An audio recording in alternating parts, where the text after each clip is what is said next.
Time to wake up. It's Saturday morning. Find some milk and cereal. Grab a bowl and spoon. No, a bigger spoon.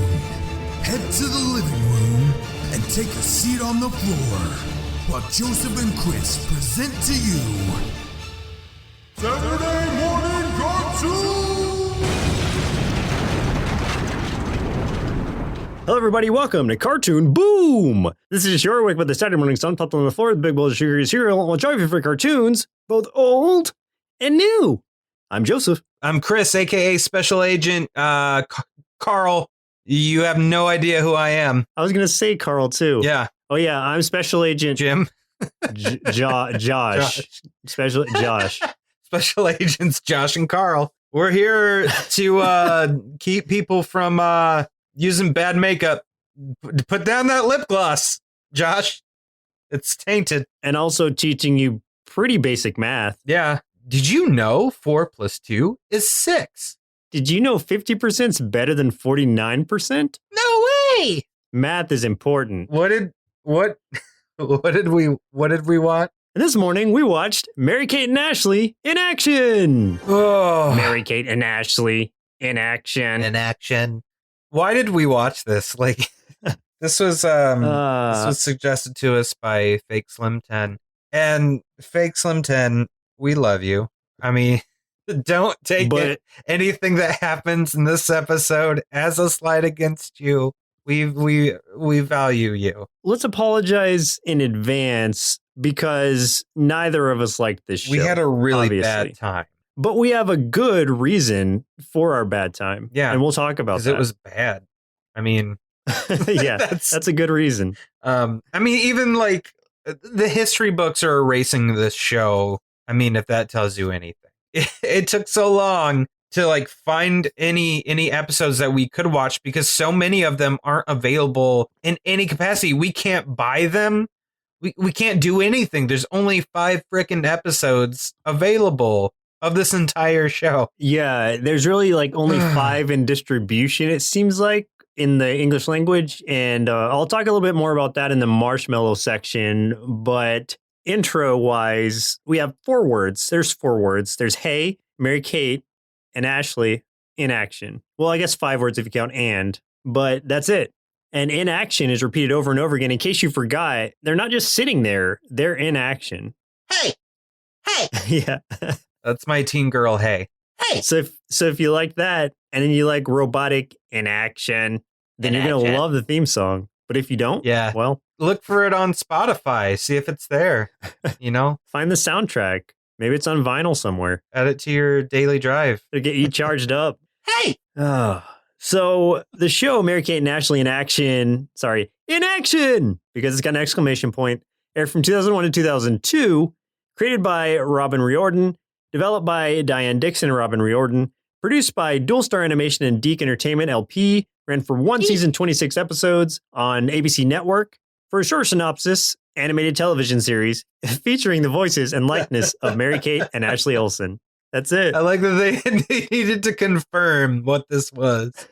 Believe it or not, this really is an animated cartoon, you know. And they are in action. They're in action, you know. I wish it had been one of those shows that was like Mary-Kate and Ashley in action, the cartoon. The cartoon. The animated series. Right. So I hate to ask, but I have to. Who are some of the actors who played in this show? Oh, man, you won't believe this. All right. So Mary-Kate, a.k.a. Special Agent Misty, because I don't know why. I don't know why they just had 2 names for the same character. Was voiced by Mary-Kate Olsen. They didn't see that coming.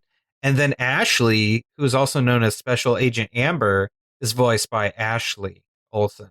Did you know that? I didn't, but now I do. No, you do.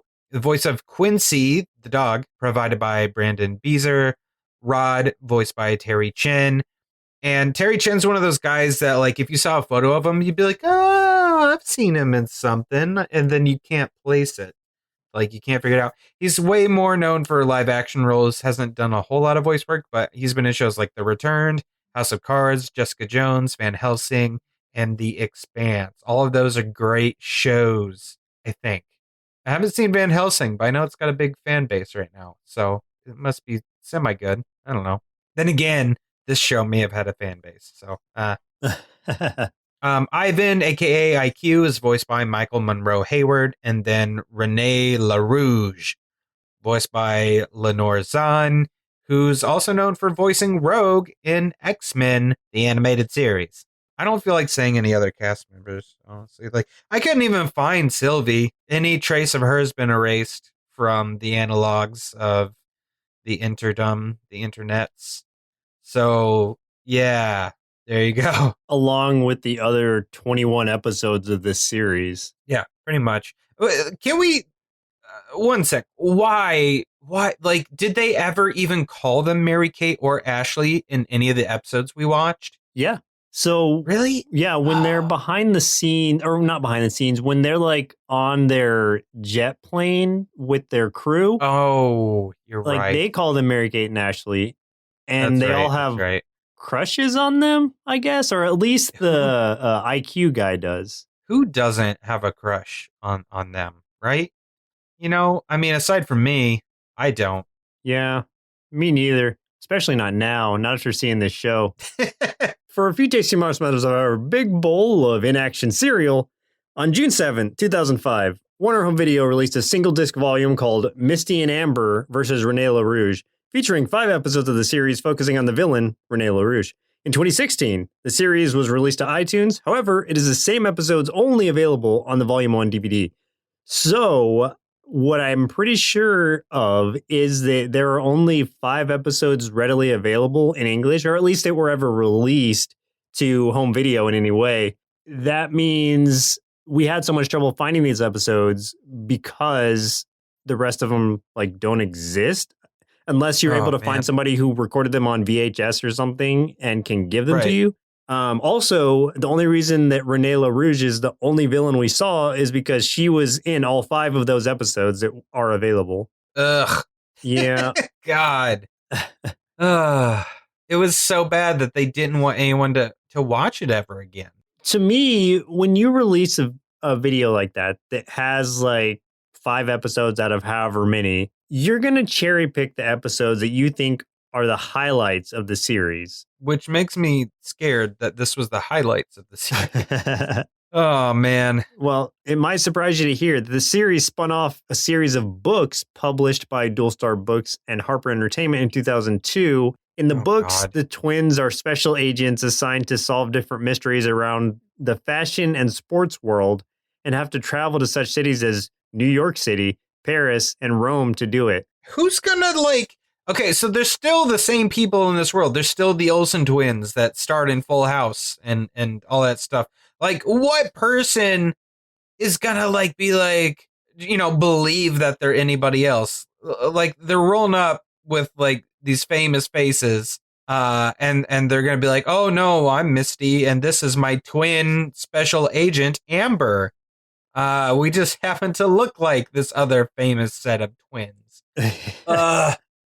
Why? It's not. I get that this is a show for like younger people, but like, dang, man, like young people aren't as dumb as this. Come on. You know what would have been way better is if they had taken advantage of the fact that they were twins and used that in some sort of way to kind of seem like they were in 2 places at the same time. Like if they're both the same code name agent, but it seems like they're duplicates of each other. You know what I mean? Yeah, like if they were both like Special Agent Misty. That'd be right, yeah. But they're just in like 2 places at once. That would have been like an interesting take on it that they didn't even touch on at all. The reason they're twins for no reason.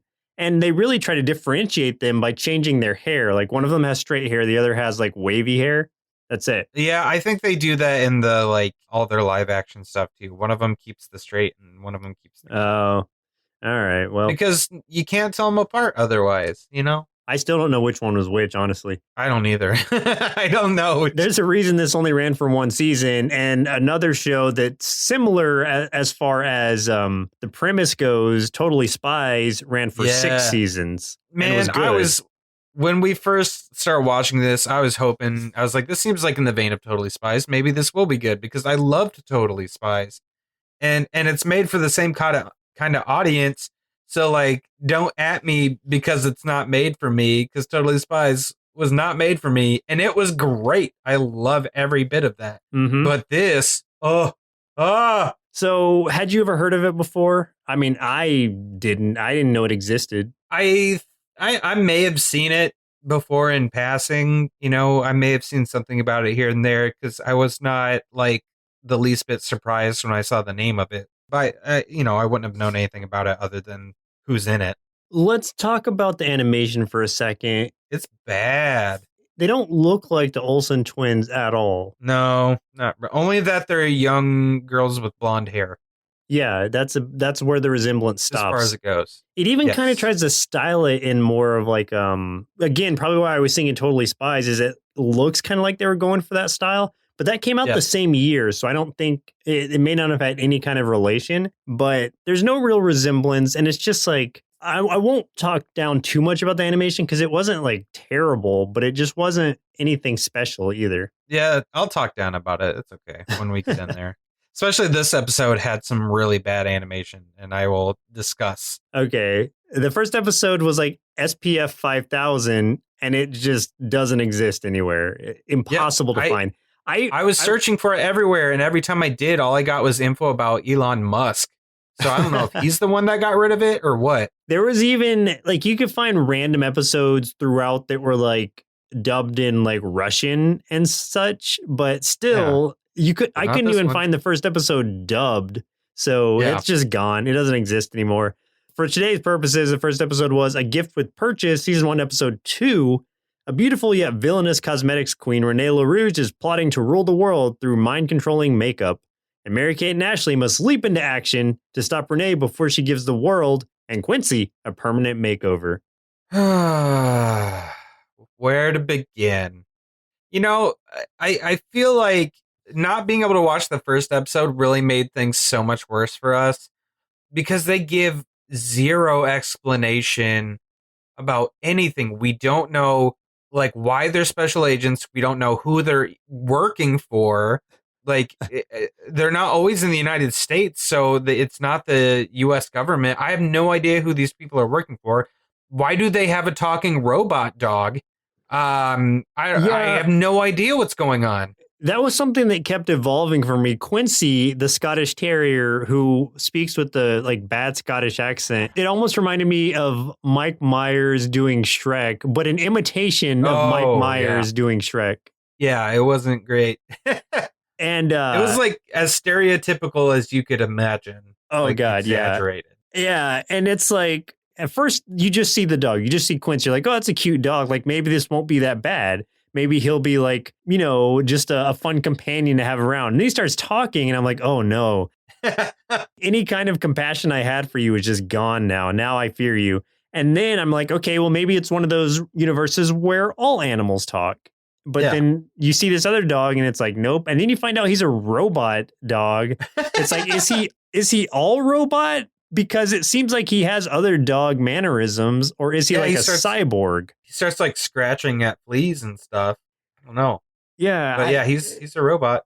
So maybe they explained that in the first episode. Maybe they didn't, but they certainly didn't explain any of it to us. They just kind of pitched it to us and like, here you go. It's a robot dog that speaks in a Scottish accent. Yeah, what's not to like? Oh, I can tell you what's not to like about him. He doesn't do anything ever. Ever. He never does anything. He's just annoyingly quippy. Yeah, he's just there to talk. Like, he's a computer. He doesn't... can you tell? I'm stumbling over my words. I'm so mad right now. He only did one thing in the 3 episodes we watched, and it's not till the last one, so I'll bring it up when we get there, but oof. Yeah. So let's talk about the way this show is sandwiched. We've got the live action on both ends, like they had in the old 80s cartoons a lot. Mary-Kate and Ashley are walking the red carpet, and this is at the beginning of every episode. And then an interviewer stops them and is like, hey, tell us about your latest adventure wherever you went, Mexico, Paris, Same whatever. Guy every time. Yeah, and they're just like, oh, Paris has fashion and museums and cute boys with accents and blah, blah, blah. And then the end has another one of those like live action segments, and it's them riding away in their limo. And then I guess, talking about the experience they just had. But Right. it's like, it always closes out with, why do I love cartoons so much? Why does she? No, we never got an answer. Maybe that's why she don't know. asked 26 times in a row, because she doesn't know. We don't know. I just hope that for prosperity's sake, that wasn't just reused. Like, she really did record that every single episode. Why do I love cartoons so much? I like the idea of it getting kind of a sad demeanor to it as the show goes on. Just like, why do I like cartoons so much? Like, she's just fed up. She's done doing it. Episode 26 rolls around. She's just like, oh, why do I love cartoons? Someone answer me. Answer me. No one's told me. It's been 26 episodes. No one's said a word. No one's told me yet. This episode, we got this French lady who has mind control makeup. There you go. Yeah, that's Renee LaRouge. She has mind control makeup, and I guess none of this is really important, the other tertiary parts of it, but the main idea is that she's trying to control the world, and she's very vain. And that's something they keep pushing, is she's incredibly vain. Beauty is everything. Explain her reasoning for why she wants to take over the world with these people. Because, oh my God. Well, she's like, she thinks looks are everything. Yes. And then she says she wants to take over so that people don't have to make their own choices, I guess, because they make poor choices or something. Oh, no. Like, well, kind of. Her big reason was like, she's tired of people not dressing better. Oh, that's right.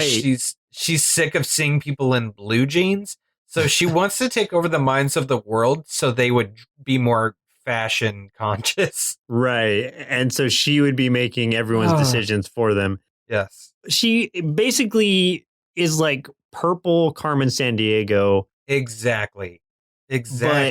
Without any of the charm. And her accent is so horribly thick and fake that I'm like, ugh. I know. I wish they'd made her like a Southern Belle. It's like, this voice actress you just said did Rogue, and I loved Rogue's voice. And then we move over to this, and it's like, oh, why?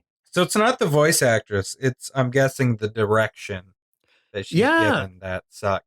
Well, it's the same with hey, guy playing Quincy, do a Scottish accent. Or can you do a Scottish accent? He's just like, well, no, not really. It's like, great, do it anyway. Do it anyway. You got to now. Oh, man. So you didn't want to rag on the animation, but let me step in. Let me step in and take that off your hands real quick. Yeah, I saw you holding that little bag of bad animation that you're trying to hide, and I'm like, nope, give that to me. I'm going to open that up real quick. Give it here. There's so many bad animation. Like, for one, you can tell the cells are very limited, because if you pause at any time, there's so much space between the characters. It's ridiculous. Like, and I'm what I mean is, like, let's say you have a scene where Quincy's the only one on the screen, right? You hit pause, and there's like a half-inch gap between him and the next like cell of the animation or the next frame. I was like, oh my God, like, what the heck? They were really budget cutting there. So there's that. And that sounds like a huge nitpick. But folks, we've been doing this for 200 something episodes, man. So like, this stuff starts to get glaring for us. Come on. Yeah. And so the reason I led with that is because of something else they do, which is when they do the slow motion, which they did several times in this. But they didn't animate a slow motion scene. What they did is they took what was already animated and then they slowed it down so that it's super choppy. You see, like, this woman start to fall, and then it's just like almost looks like stop go animation. Like, she's in one position and then she's moved a couple inches down, and then she's moved a couple inches down with like little pauses, like split second pauses. Yeah, because they don't have enough frames to do slow motion. So they're just cutting from one jump frame to another. Also, this reminded me of something else that really bugged me about the animation that I had forgotten about, which was, the multiple times throughout the episodes that they do like split screens, like sometimes 2, sometimes 3 split screens.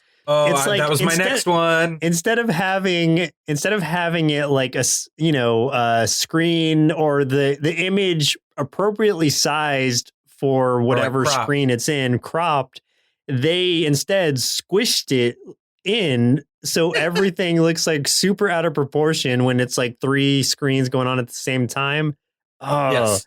I was like, wow, that's really bad. They did a lot of that. I hate that effect in any cartoon where they do those split screens of like there's action going on, and so for like 1 to 2 seconds, the screen is now split into like thirds. Mm-hmm. Usually a lot of times they do it like diagonally or something, or maybe it's vertical. To just I guess kind of I don't know the reason, but a lot of shows did this back in like this. Totally Spies did it. X-Men Evolution did it in a few episodes, which drives me nuts because that show's way better than that. They shouldn't have done that. And like one of the frames they'll do like the solar eyes effect in Photoshop where it like changes it from like all the whites are now like a blue and all the light colors are really dark. It's bad. It's bad animation. But yeah, like you said, they could have just like cropped the scenes to fit those like splits. But no, instead they did what like your dad does when he's trying to help your mom make a photo album and they need the picture to fit in something. He just drags it and squishes a photo down and it looks awful because now Ashley's head is stick thin. That's like what it looked like. It's like if someone doesn't know how to use Photoshop and they're trying to resize something, but they don't keep the aspect ratio correct. And it's just like they change the width, but it squishes the entire image. And they're like, well, good enough. Yeah, that's why I don't feel bad picking at this animation, because it's things like that shows that they didn't put any care into like the post-production of this thing. Like they did. No. It's very obvious. So they just kind of did these things. They let it go and it looked bad because they were lazy. Yeah. Yep. There you go. So Renee LaRouge, she is doing stuff with the makeup. We really talked about the whole episode almost already. The only, I guess... Yeah, that's all there is to it. She's got mind control makeup. The only weird notable part, I guess, is like when she tries to take over Mary-Kate and Ashley, or sorry, Misty and Amber, special agents, she ties them to these chairs, but not with handcuffs, like... or even rope. Yeah, but with some kind of ribbons instead, because handcuffs are out of fashion or something. I don't know what she said. They don't look good, yeah. They don't look good, yeah. And so she is putting the makeup on them and just assuming they're going to be mind controlled. And then she does what all, supervillains do, which is explain her whole entire plot and then leave the room unexpectedly because something came up. But she's like, all right, well, you're going to be mind controlled in a minute, so you just wait here. And as she leaves the room, like they get out of the ribbons easily and then they kind of pull their faces off. Yeah. Because it's these like fake faces that I guess their assistant IQ gave them. He's basically Q from James Bond. He makes all the devices. He's he's like microchipped to Punisher. Yeah. And I guess he's just like got fake faces laying around, as you do. Who doesn't? Oh, they also have a friend named Rod who is, I don't know what his purpose is. Yeah, he's not a secret agent. He's just there. He's just like their friend who hangs around. Yeah. Yeah. I think he really is basically just their friend. Because, he doesn't go out on missions. He's just on their jet with them and IQ. And other than that, he just kind of hangs out and hits on like everyone. That's his purpose. Yeah. That's pretty much. Of course, he's got blue hair and IQ. He's got spiky hair and he's got a soul patch. Because you gotta have the soul patch. So obviously they get out of there because that's easy. This is where I'm confused. Okay, so they confront LaRouche. They manage to knock the controller out of her hand that activates whatever's in the makeup to control people. It breaks. LaRouche swears vengeance. And then, like, does she just let them leave? Because they're standing behind her and she's like, oh, I will have my vengeance. Then it just shows them on their jet again. And I'm like, one, did she just leave or did they just leave why didn't they have her arrested if they're special agent? Can't they call Interpol or someone? And I'm like, she still has they didn't destroy all that makeup that has whatever is in it. Couldn't she just make another controller? They didn't do anything. They didn't solve the day. She was just like, my life's work ruined. And then they're just like, all right, well, this is awkward. And they just leave.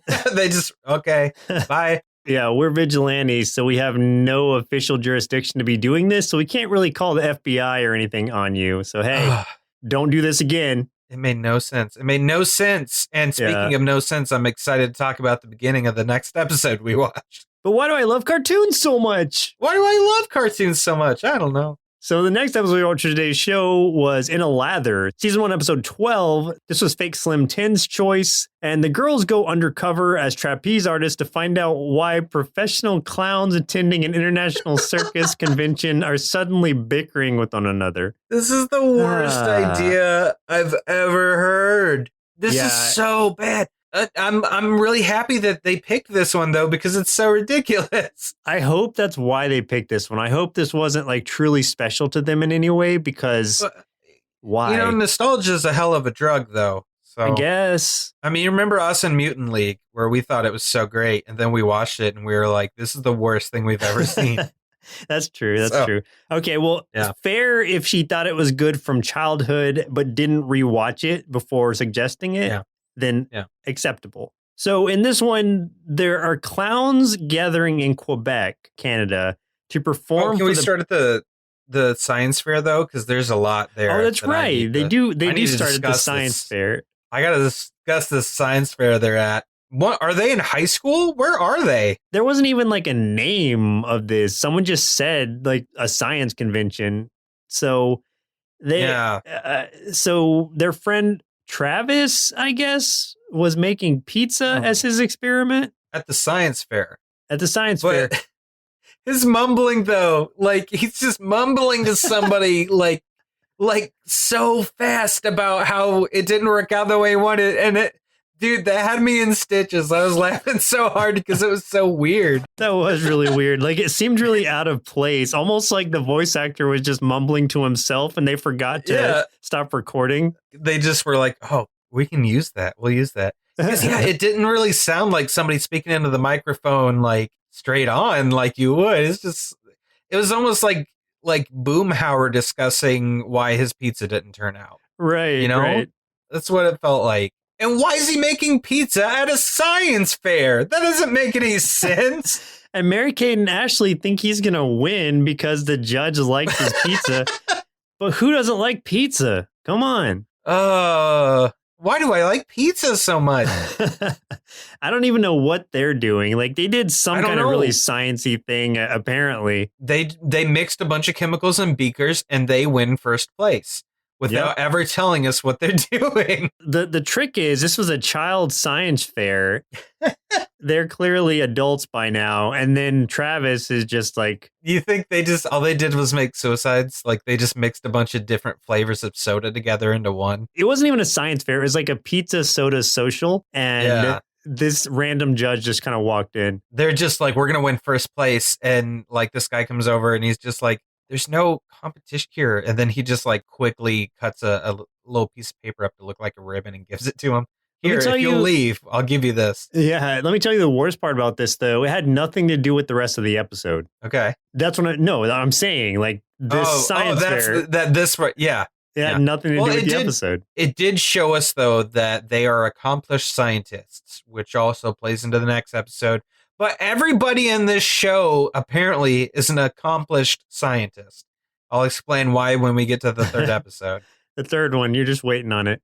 So the clowns are gathering in Quebec to perform for the prime minister, and then clowns start fighting. My favorite part is just the reason that they got to go undercover to go to this place, but like they don't go as clowns, which is kind of the whole idea. Instead, they go as trapeze artists so they can wear cuter outfits instead of wearing clown clothes. Yeah, and I thought the message that they were trying to portray in the first episode that we watched was that looks aren't everything. It was that they said that so many times, and here they're like, we don't want to be dressed as clowns. Yeah.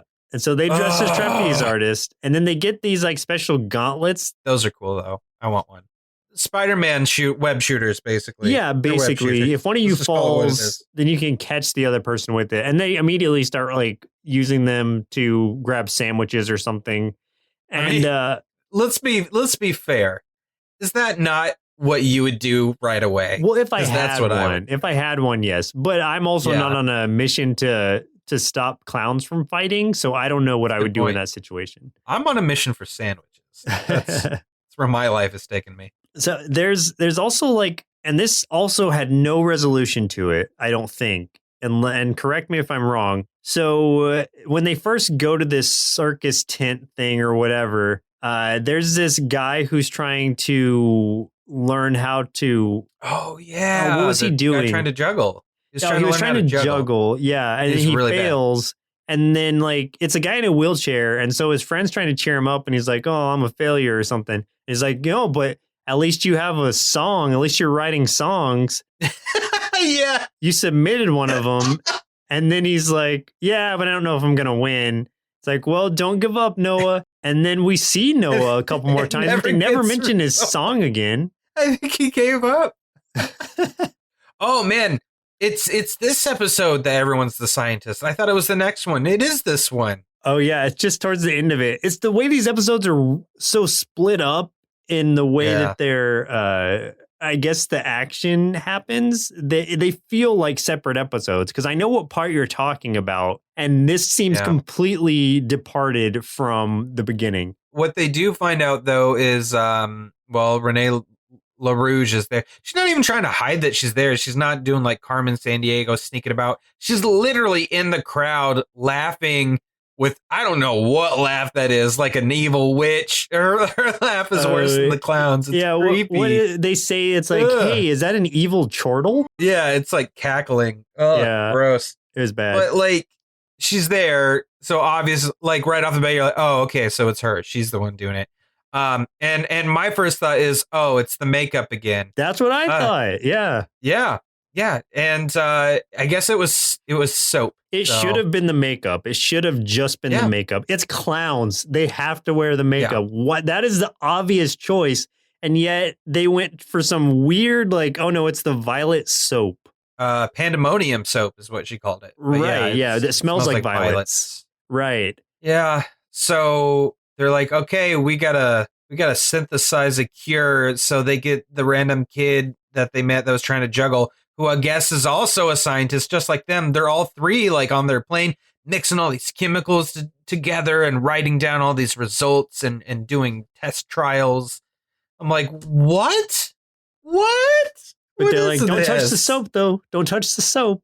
Don't touch it. Oh, man. And then, let's talk about Renee LaRouge's pressurized room. Oh, yeah. Like, for her skin. There's some sort of pressurized room that preserves the moisture in her skin or something. At first, you're just like, okay, that doesn't make any sense. And it doesn't. But then she uses it against them somehow to like push them out the window. And I thought in her mind, maybe she was trying to kill them with that. But instead, she just drops them onto a different balcony. A balcony that apparently has no entrance to the hotel because they're just like, oh no, we're trapped up here forever with no way down. Yeah, pretty much. I guess we'll just be here for the rest of our lives. Yep. We're balcony people now. So they make their like a mist kind of thing. They put it in a big hairdryer basically. And then they spread it all over inside the tent and all the clowns are fine. And then they cover Renee LaRouge with it. And she gets all goofy, like she's drunk and really happy. And no one explains it. They don't know why it happened. And again, they decide not to call anyone. No police, no Interpol. I'm like, bro, call the cops. Like, she's just going to keep going. And they just leave again. I don't know. Why do I love cartoons so much?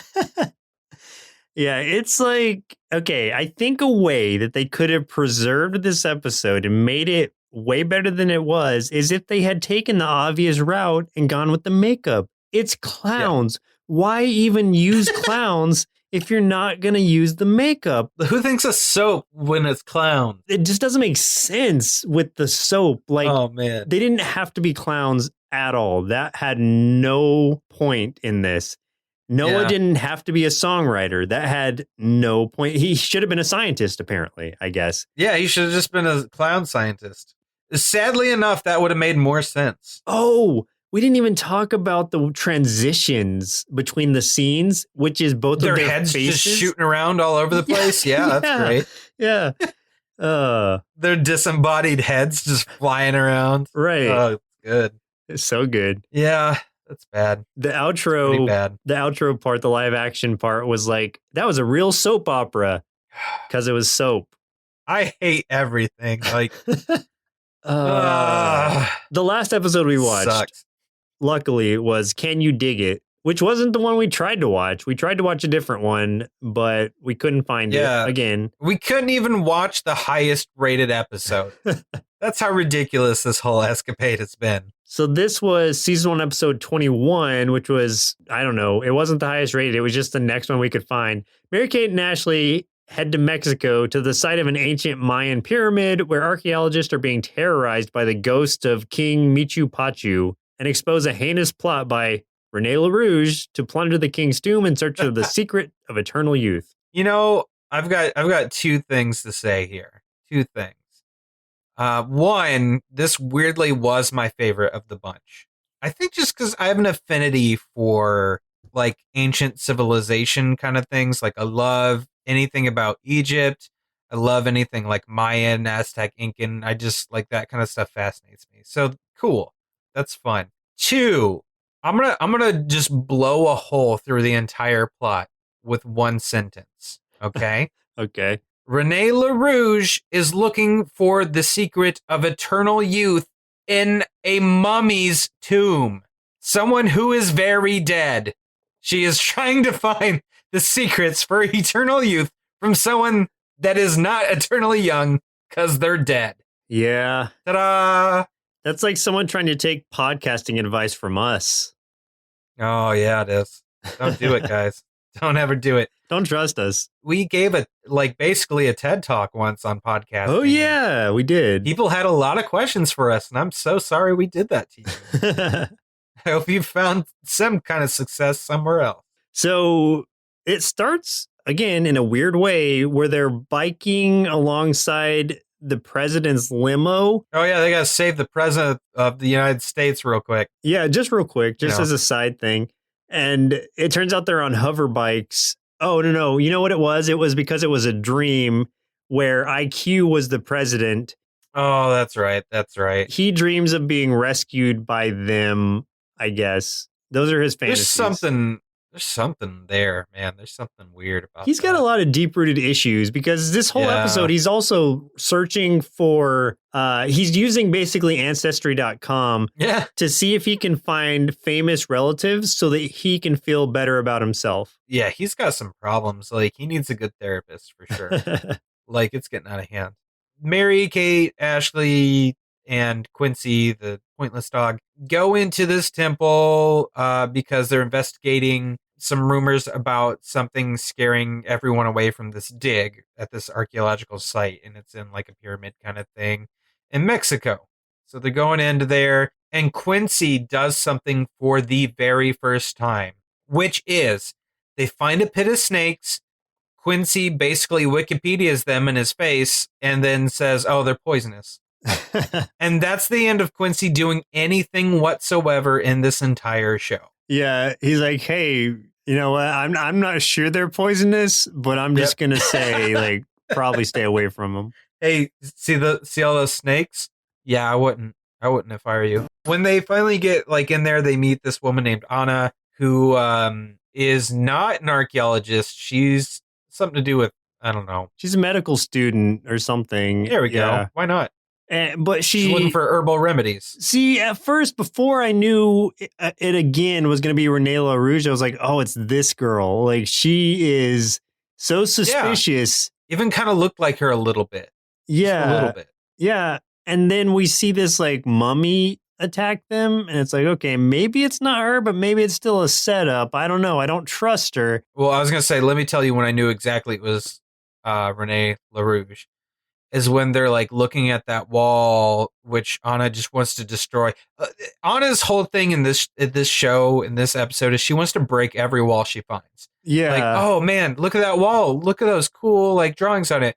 Cool. I want to break that and get into that tomb over there. Like, let's just break it all. Well, the reason she wants to break it all is to find the medicine, apparently, that is behind them. Because she's basically like, it doesn't matter if we destroy this tomb if we find a way to better mankind in the process. She has like her reasoning, which kind of makes sense. Well, I'm just kind of wondering, like, what makes her think that in this dead like tomb, you know, of this deceased ancient person, she's gonna find like some life-saving medicines.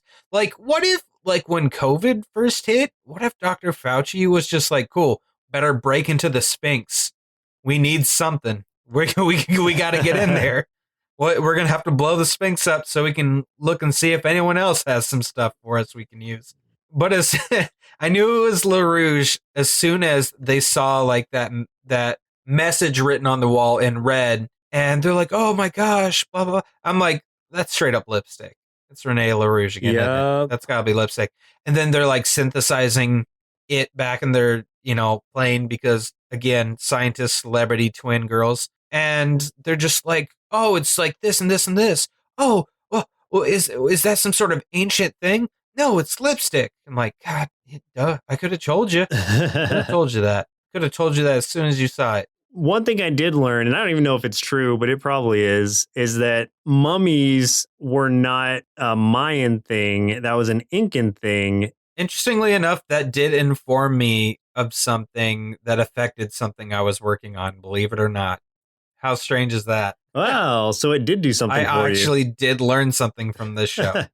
I hope it's true. Now I'll feel really foolish if it's not even true. Well, then it's not our fault because they lied to us. That's if that's true. The case. That's true. Jerks. Freaking Olsons. Lying.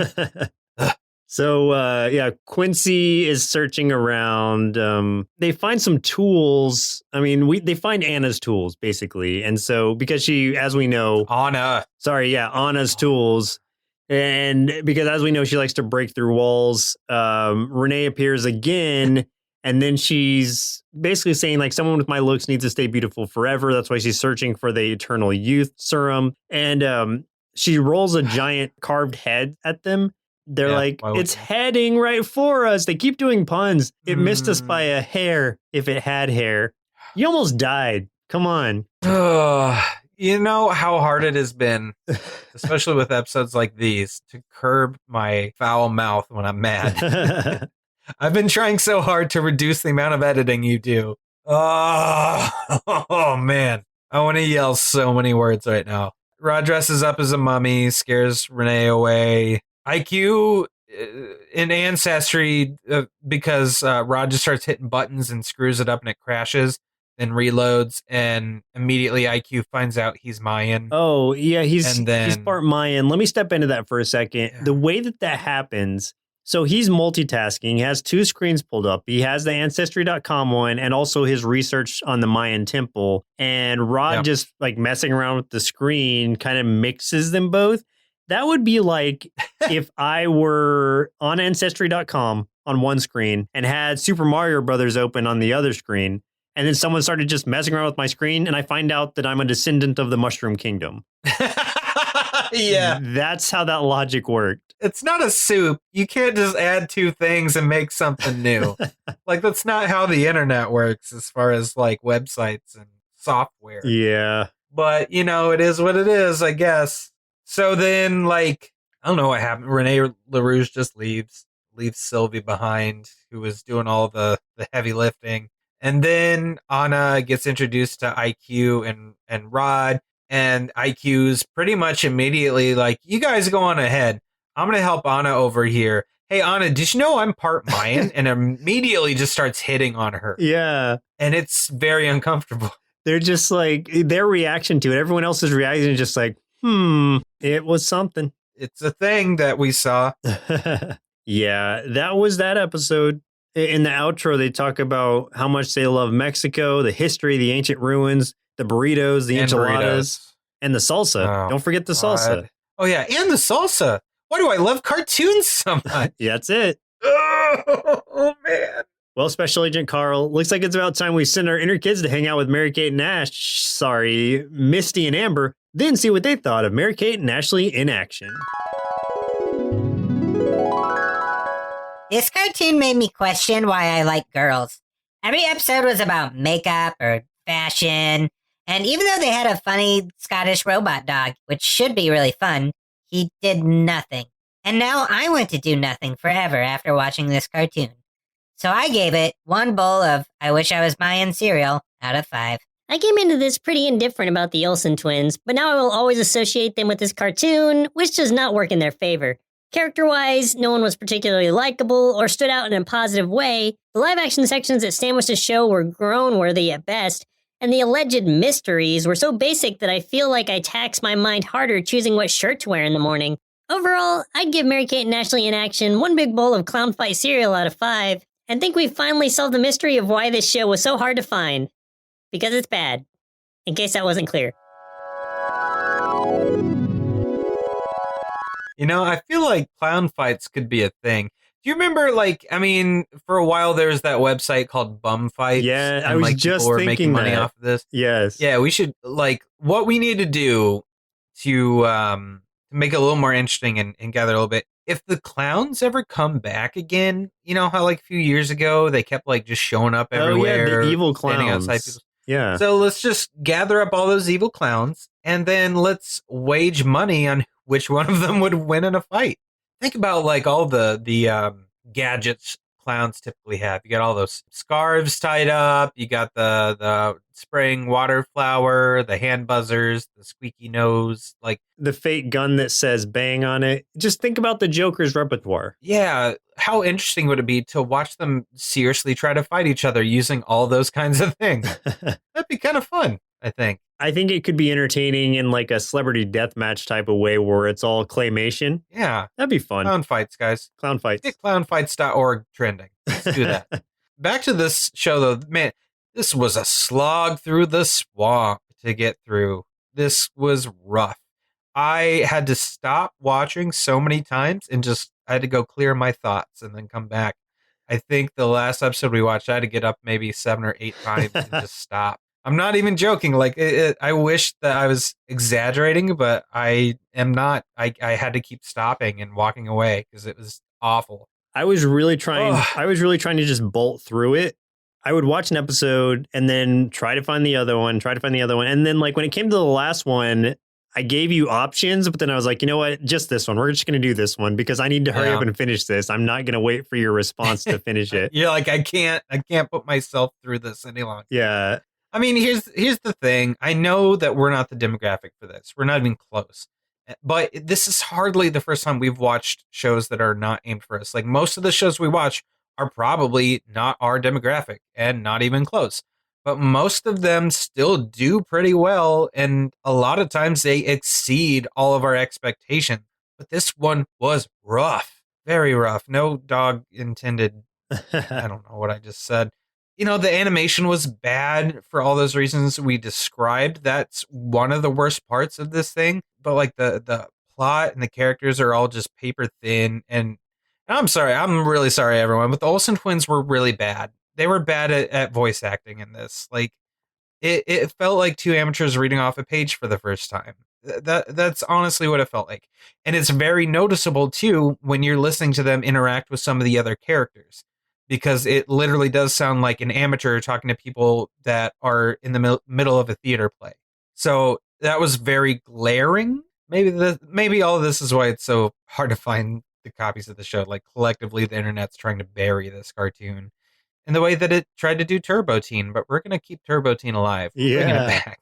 We're going to remake Turbo Teen. And let us be in it, please. Yes, I want to be in it. It just wasn't, it didn't have anything special to offer at all. And even the basic things it did try to offer, it didn't do well. So there were so many other shows that came out around the same time or even before that were so much better. And even though, like you were saying, we're not the target demographic, understandable.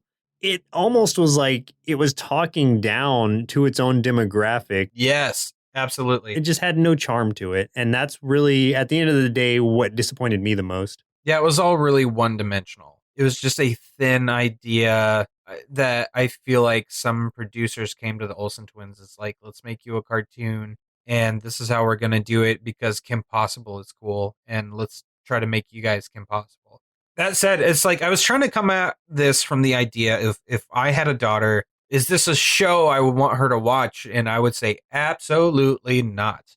I would point her in the direction of Kim Possible and Totally Spies because they do it all so much better. So much better. I would probably even say, I mean, Kim Possible came out the year after this too, but I would even say that like Bratz was better than this show. Not animation wise. I had so much more fun watching Bratz than I did this. Yeah. Yeah. Oh, that's weird to say right now. Oof, that's messing with me a little bit. I feel like I need to examine myself in a little while and just kind of be like, what is happening with my life? I don't think I've given a 1 to anything in a long time. So this really was special in that sense. Yeah, it was. So yeah. Thanks? Yeah, thank you, Fakeslim 10. I don't know if you hold this show dearly, and if so, I apologize for our response to it. Yeah. I always feel really bad when we do give bad reviews because I'm just like, I just want people to understand it is not anything against them or their choices or tastes, because like there's plenty of things that Joseph and I both enjoy that we know are really bad. Maybe some things even worse than this, like Mutant Lake was so bad. So just like, you know, it's nothing against you. We couldn't enjoy this one. We just couldn't do it. Before we go, we've got another 5-star review on Apple Podcasts. And these 5 stars come from, I almost said severe, Sincere Patron, who says, fun podcast listener. Wait, does that mean they're a fun they're a fun person that listens to podcasts? I don't know. Fun and funny guys. Great trivia tidbits and feels like chatting with my buddies. A treat. So thank you very much. I love being a treat. Yeah. I am a treat. I was really hoping it wasn't Fakeslim 10 who was talking us up for us to immediately bash her show. Oh, no. Oh, I rescind my review. But yes, thank you very much for that review. We love getting those reviews. And just a reminder to everyone out there, it does help us if you give us a rating on Apple Podcasts. And if you do leave a comment, we will read it. Well, listeners, looks like our milk supply is now under ice, so it's time for us to say goodbye. And in 2 weeks, we'll be watching Bee and Puppy Cat, suggested via Twitch by Nickel Force. Okay, I'm excited about that. I am so excited. Bee and Puppy Cat is great.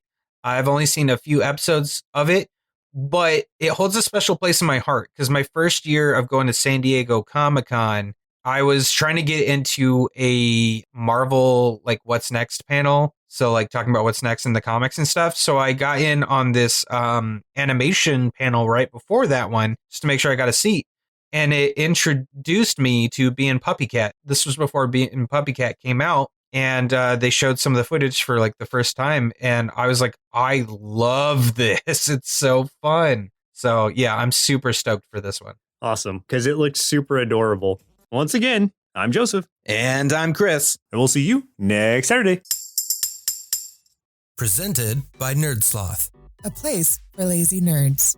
If you like what you heard, consider donating at patreon.com/nerdsloth so we can continue bringing you quality shows.